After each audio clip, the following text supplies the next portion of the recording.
वादिया को उसकी सही जानकारी प्राप्त हुई तो उसने उससे बात करने से मना किया, लेकिन वो व्यक्ति उसका पीछा करता रहा और उस पे धर्म परिवर्तन कर निकाह करने की धमकी देने लगा। लव जिहाद के लगातार सामने आ रहे मामलों ने प्रदेश में एक नई बहस छेड़ दी है, साथ ही अपराध की एक नई किस्म की श्रेणी को भी पहचान दे दी है। एक के बाद एक सामने आ रहे मामलों में कानपुर के मंगलपुर से भी एक हैरान कर देने वाला मामला सामने आया है, जहां मुस्लिम समुदाय के युवक ने नाम और धर्म बदलकर पुलिस विभाग में भर्ती की तैयारी कर रही छात्रा से 4 साल पहले फेसबुक पर फ्रेंड रिक्वेस्ट भेजकर दोस्ती की, फिर खुद को सजातीय बताकर चैटिंग करता रहा। 2 साल तक फेसबुक पर दोनों की बात चलती रही। 2 साल पहले मुलाकात होने पर युवक की असलियत सामने आने पर छात्रा ने उससे दोस्ती खत्म कर दी, फ्रेंड लिस्ट से भी उसका नंबर डिलीट कर दिया।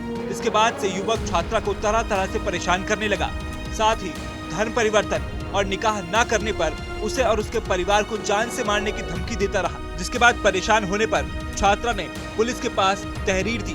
मंगलपुर के संदलपुर चौकी क्षेत्र के गांव के किसान की बेटी हवासपुर के एक कॉलेज से बीएससी की परीक्षा उत्तीर्ण करने के बाद पुलिस भर्ती की तैयारी कर रही है। वो संदलपुर क्षेत्र के कोचिंग सेंटर में पढ़ती है। छात्रा के मुताबिक करीब 4 साल पहले फेसबुक पर ऋषभ दुबे नाम के व्यक्ति ने उसके पास फ्रेंड रिक्वेस्ट भेजी थी।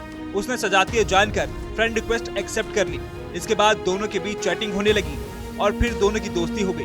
करीब 2 साल पहले दोनों का आमना सामना हुआ तो पता चला कि ऋषभ दुबे का वास्तविक नाम शानू हाशमी उर्फ शानू चिकना है और वो संदलपुर का रहने वाला है। ऋषभ दुबे की असलियत जानकर वो हैरान रह गई।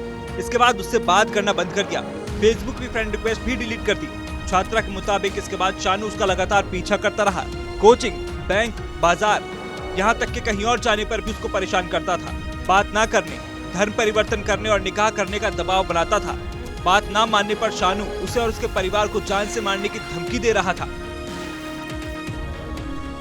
दिनांक 8 जून 2023 को थाना मंगलपुर जनपद कानपुर देहात की रहने वाली एक वादिया के द्वारा थाने में तहरीर दिया गया, जिसमें उसके द्वारा बताया गया कि एक व्यक्ति द्वारा फर्जी नाम से फ्रेंड रिक्वेस्ट भेजा गया था और उसके साथ वह अभद्र चैटिंग करता था।